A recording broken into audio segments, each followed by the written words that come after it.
Dizem que quando perdemos um ente querido, é normal que continuamos sentindo a sua presença ou vendo seus fantasmas.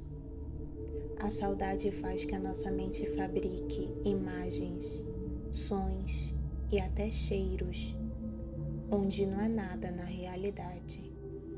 Mas o que acontece quando isso não é mais um produto da sua imaginação? O que acontece quando o ser que você está vendo é real, mas não é a pessoa que você pensa que é? Boa noite. É um prazer ter você aqui mais uma vez. Espero que esteja tudo pronto para ouvir sua dose de histórias paranormais, de experiências inexplicáveis e de eventos além do natural que preparamos para você hoje. Lembre-se que essas histórias são feitas para ser ouvidas à noite.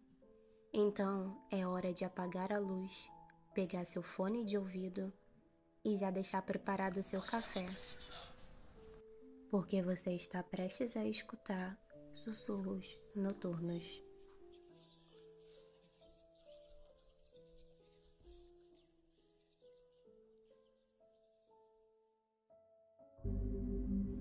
Eu cresci com uma tia desde muito pequena. Nunca conheci o meu pai e a minha mãe faleceu no dia do meu parto. Desde então, quem me cuidou foi a minha tia. Mas isso não é um motivo para você sentir pena ou lástima de mim. Eu tive uma boa criação ao lado da minha tia. Ela cuidou de mim como se eu fosse a sua própria filha. E no dia das mães e aniversários, ela fazia questão de me levar no cemitério para levar uma rosa para minha mãe e para minha avó, que também já havia falecido. Palavras a mais e palavras a menos. Tenho que admitir que fui feliz e nunca me faltou amor materno ou paterno. A minha tia preencheu isso perfeitamente bem. Mas eu cresci, arrumei um emprego e segui a minha vida. Mas infelizmente, um dia antes do Dia das Mães, eu recebi uma notícia que eu não estava preparada para receber e creio que ninguém estará preparado. A minha tia havia falecido. O meu Dia das Mães foi no cemitério, chorando pela minha mãe que eu nunca conheci e chorando pela minha segunda mãe, que cuidou de mim.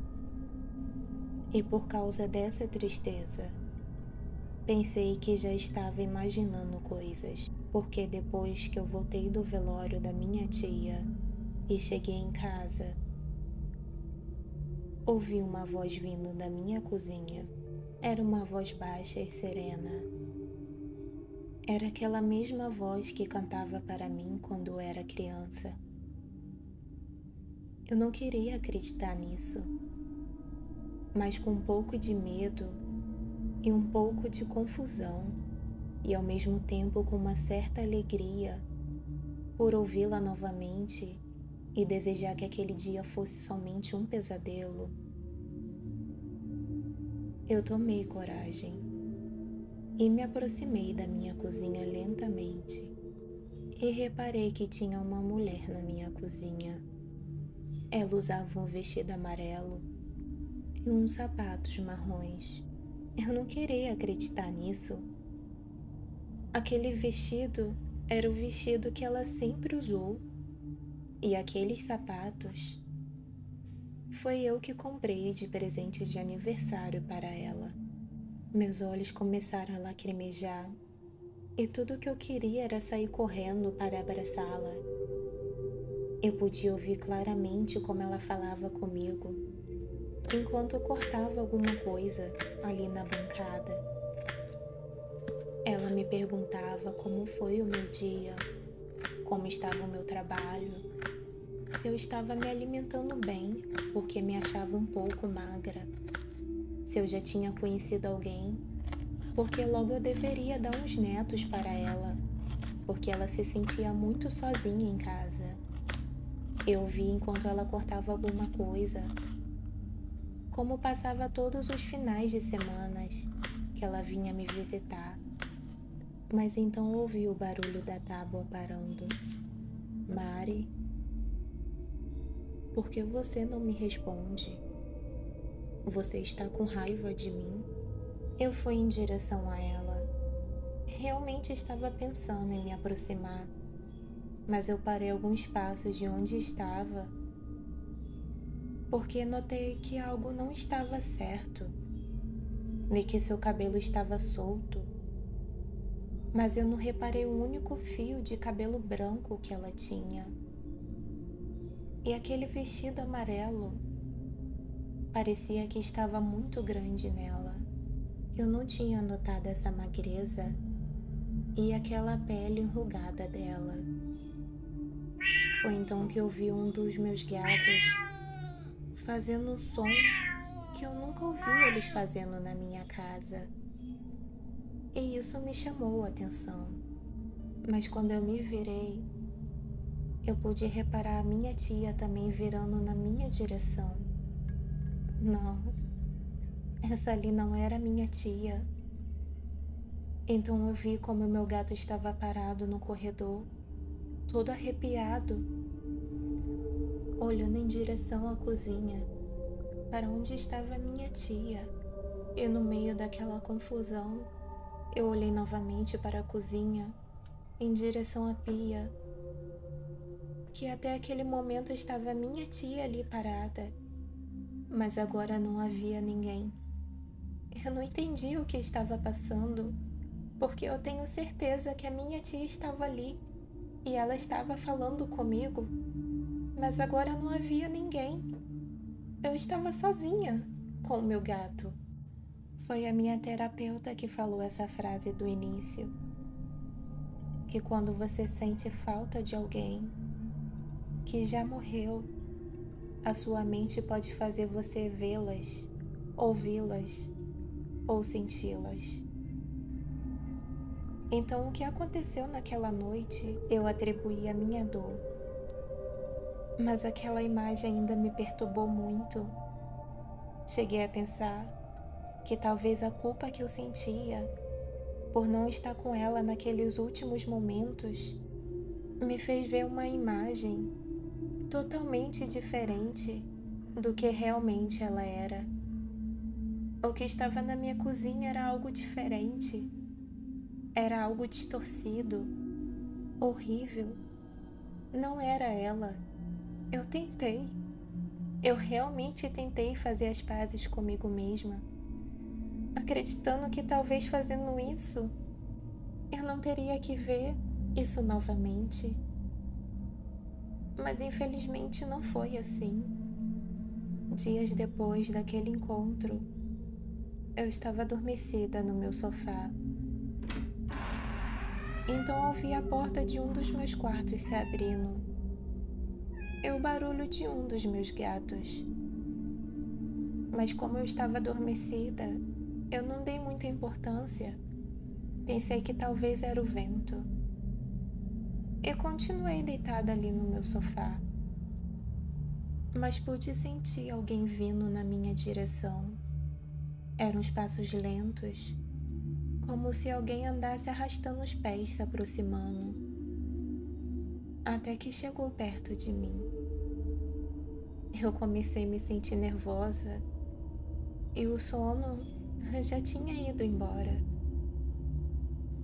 Assim que eu ouvi os seus passos, eu fingi que eu estava dormindo. Eu sabia que não tinha ninguém na minha casa. Eu estava sozinha. Então só podia ser ela, aquela coisa que apareceu na minha cozinha.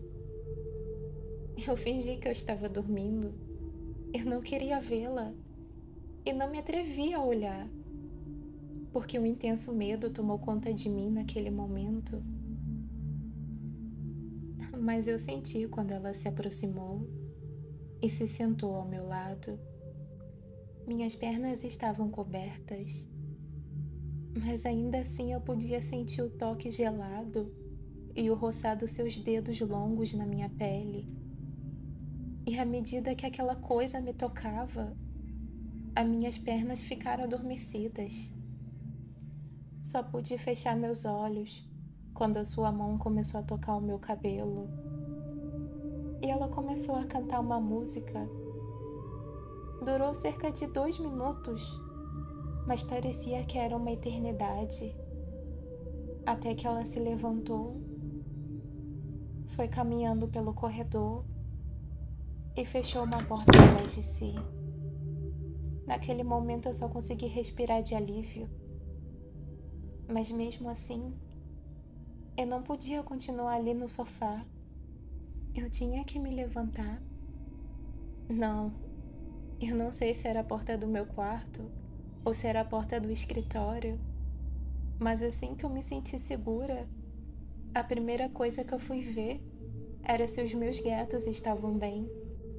Ainda com medo, eu abri a porta do meu quarto e reparei que meus gatos estavam escondidos debaixo da cama.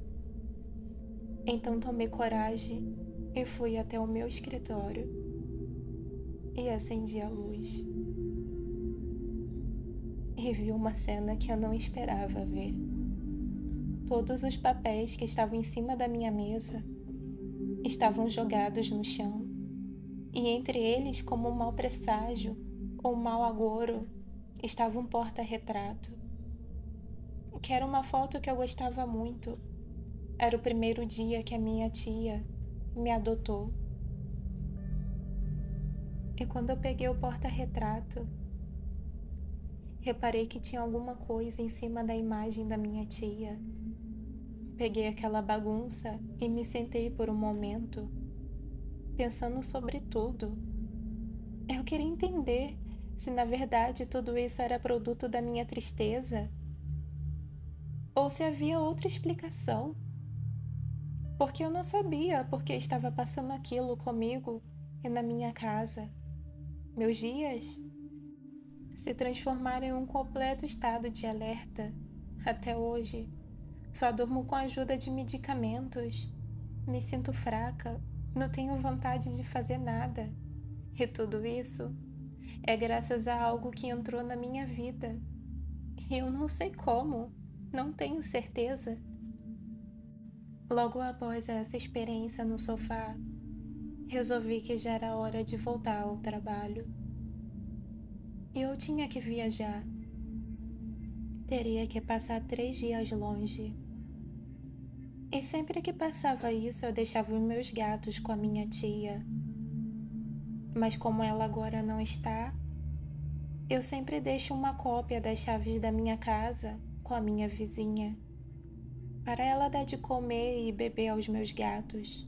Mas no segundo dia, recebi uma chamada dela e perguntou se eu tinha dado as chaves para outra pessoa, um amigo ou um parente que ia ficar na minha casa. E se fosse isso, ela deixaria a chave com essa pessoa que estaria na minha casa.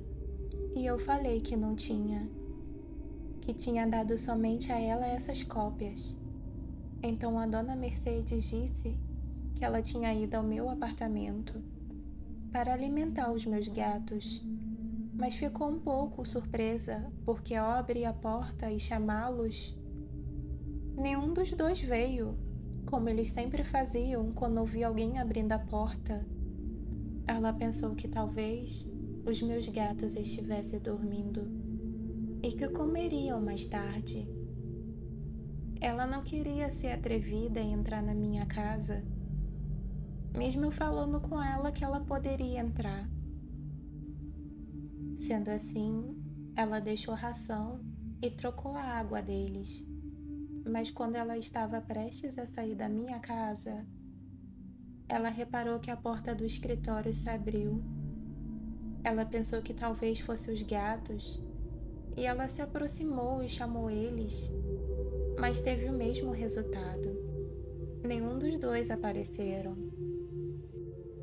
Então, quando ela estava prestes a sair, ela pensou ter visto alguém colocando a cabeça para fora. As luzes estavam apagadas do corredor, então ela não reparou bem, mas ela disse que parecia que alguém estava ali.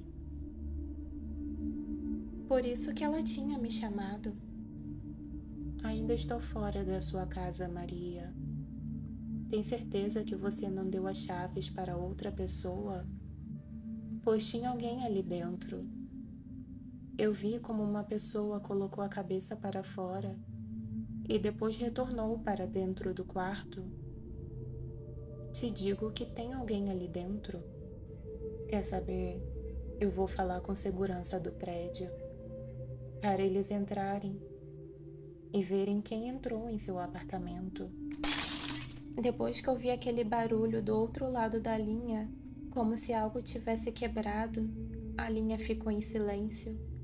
A dona Mercedes então me disse que era para esperar, que ela me ligaria novamente, e ela nem me deu a chance de perguntar nada o que estava passando. Alguns minutos se passaram e a minha ansiedade tomou conta. Até que meu telefone tocou novamente e ficou claro como a sua respiração estava agitada e parecia que ela queria chorar. Eu perguntei a ela o que havia passado, que era para ela ficar calma e me explicar. Ela disse que havia ligado para a recepção do prédio e eles enviaram 2 zeladores. E ela explicou que ela estava cuidando do meu apartamento e dos gatos, e quando ela entrou para alimentá-los, ela pensou ter visto alguém ali dentro. Então, quando ela abriu a porta para entrar no meu apartamento, os meus gatos saíram assustados correndo pelo corredor. Dona Mercedes e os zeladores colocaram os meus gatos para o apartamento dela. E assim que entraram no meu, notaram que todas as luzes estavam apagadas, exceto a luz do meu quarto, onde iluminava o corredor. Ela falou que podia ouvir a água escorrendo. Era como se alguém tivesse aberto todas as torneiras da casa. Eles foram caminhando e fechando as torneiras. Foi quando perceberam que no chão havia vários pedaços de vidros espalhados, vários pratos, copos que caíram de uma das prateleiras na cozinha. Os armários estavam abertos, a porta da geladeira, a torneira, tudo aberto. Então os homens logo falaram que quem estava naquela casa tinha que sair naquele momento, antes que ele chamasse a polícia, mas não houve resposta. Eles caminharam pelo corredor e notaram a porta do meu quarto aberta. E do corredor se podia ouvir claramente como alguém estava no meu quarto e falava alguma coisa. Então eles foram em direção. Eles notaram que havia alguém na minha cama. Era uma mulher que estava sentada, com a cabeça baixa, e parecia que estava falando consigo mesma, murmurando algo que eles não entenderam. Mas quando os zeladores perguntaram quem era e o que ela estava fazendo ali, ela somente levantou a cabeça e olhou para os 3. Foi só um segundo, apesar do seu corpo ser feminino. Seu rosto não correspondia ao de uma mulher, nem parecia um rosto humano. O pouco que eles podiam ver eram traços de algo demoníaco. Não tinha nada de humano ali naquele rosto.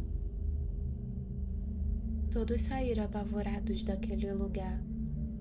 Quando a ligação acabou, eu tive que me desculpar com meus colegas de trabalho e disse que tinha uma emergência em casa, que aparentemente alguém tinha tentado arrombar o meu apartamento. Quando eu cheguei, a senhora Mercedes já estava mais calma e me perguntou várias vezes se eu estava bem. Então ela me contou tudo de novo, mas dessa vez ela mencionou algo que não havia mencionado na ligação. É que quando eles entraram no meu quarto e ouviram aquela coisa falando sozinha, Dona Mercedes pôde entender o que ela estava falando. Entre os seus murmúrios, ela repetiu meu nome várias vezes, e quando ela fez isso, ela fez com ressentimento, que parecia raiva. Era isso que parecia para ela. Era como se aquela coisa estivesse chateada por eu ter saído. E disso eu tenho certeza, porque dias depois que aconteceu aquilo, eu tive que ir embora de novo por 2 dias.